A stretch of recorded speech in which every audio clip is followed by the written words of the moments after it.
Hi, elves. This is Mrs. Myers, and today you will be doing ACT science practice. This is the passage that we're going to practice with today. It is from the June 2023 test, so fairly recent. It is an experimental design passage. So what that means is you'll have at least one study, sometimes two, sometimes three, where researchers were trying to learn something, and so they do an experiment or multiple experiments, and the passage will sum up those experiments, okay? A few tips I would give you for this type of passage. First, I would recommend that you don't read all of this. Oops. I would recommend that you don't read this. I wouldn't read this either. If you're going to read anything, maybe read just this little intro section here. Otherwise, reading the whole passage will slow you down and take way too much time. The second thing I would recommend is that I would circle titles on things so you can find information quickly. So I circled study 1 and figure 1, and I circled study 2 and figure 2. Most of the questions will tell you where to look, and that will help you find your information quickly. The third tip I have for you with this passage type is I would say don't do the questions in order. If you do them in order, you'll be skipping back and forth between the two studies and you'll get slowed down and confused and possibly make mistakes. So I would do all of the study 1, figure 1 questions first. You'll see I boxed those questions in red. And then I will do all the study 2, figure 2 questions second. I boxed those in blue. And then lastly, I would do 17 and 18 last. That's the purple guys here because they ask about both studies. So at that point, you'll have done a little bit with study 1 and a little bit with study 2. And these two are also going to be the most difficult because they're going to require you to compare the two studies. So if you're running short on time, these ones are maybe the ones that you would maybe not get as much bang for your buck in terms of putting time in for. All right, let's try this passage. Try question 13. All right, question 13 is for figure 1. So I knew that I was going to be looking at figure 1. And it says, if an incubation time of 60 hours had been tested in study 1. So I don't see 60 hours here, but if I did, it would have been right here in this little section between 48 and 72. Then the average BML, which is what we're measuring on the y-axis, in the 120 milliliters or milligrams per liter.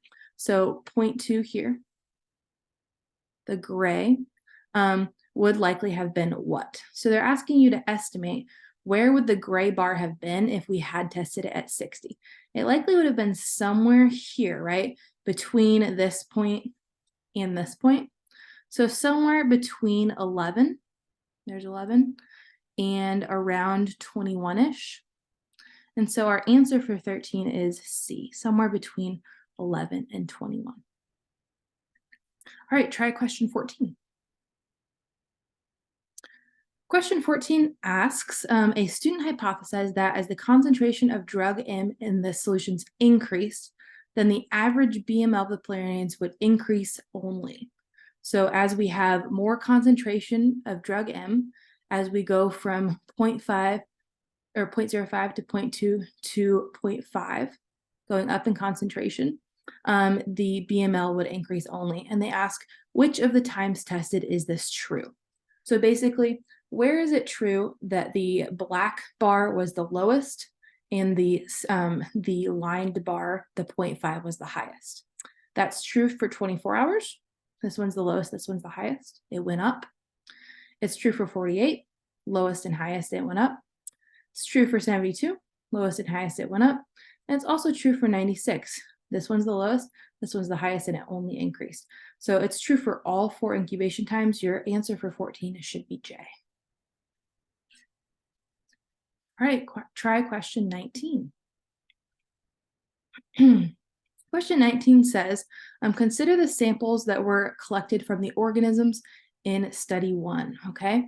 Now there's nothing about organisms in study 1 in the graph, so that tells me we're going to need to skim the passage. Again, I would not read the whole passage for comprehension, just skim it. The organisms that they're studying are planarian, which are a freshwater flatworm, okay? A worm. Worms are animals. okay? And they're asking about the cells. Do the cells have nuclei and do they have ribosomes, okay? You should have learned this in your biology classes this year so far. A cell that has a nucleus will be a eukaryote, and a cell that does not have a nucleus will be a prokaryote or a bacteria. A worm is an animal, that's a eukaryote, so yes, it will have a nucleus. Okay, and then the other question says, does it have a ribosome? All cells have ribosomes. That's another thing you should have learned in biology class this year. So the answer for 19 should be yes and yes. Okay, it's pretty rare that the science ACT will ask a question that you've actually learned content-wise in class, but every once in a while it happens. So remember important things like nuclei and ribosomes. All right, question 15. Question 15 is on study 2. So now we're looking at figure 2. We're not on figure 1 anymore.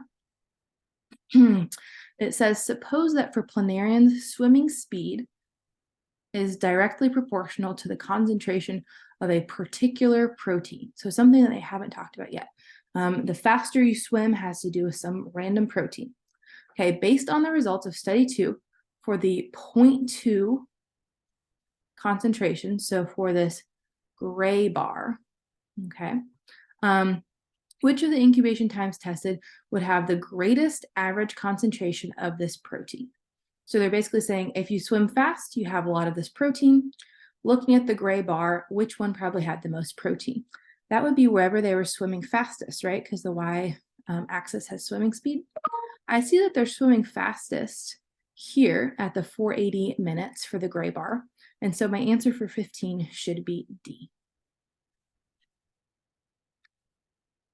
All right, 16. 16 asks, for which of the following statements about the effect of drug M concentration of either the 0.05 or the 1.8 on average swimming speed is consistent with the results of study 2? So is consistent just means which of these is true, okay? And they're asking us, as we go from 1 minute to 480 minutes, which of these is true, okay? So moving down the line from 1 minute to 480, is F, G, H, or J true? Okay, let's just do process of elimination here. At 0.05, so the black bar, the average swimming speed increased only. Is that true? As we go from 1 minute to 480, the black bar went up only? No, it went up and then it went down, so it's not F. G says at 0.05, so the black bar, the average swimming speed decreased only. Is it true? For the black bar, it went down only? Nope.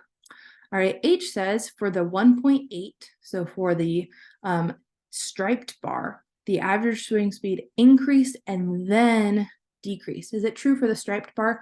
It went up and then down? That is true. So our answer for 16 is H. Try question 17. All right, 17 is one of the ones I would say for last because it compares both of the studies. So you have to look at both graphs now, okay? And just ask which of these is true, okay? A says a greater number of incubation times was tested in study 2.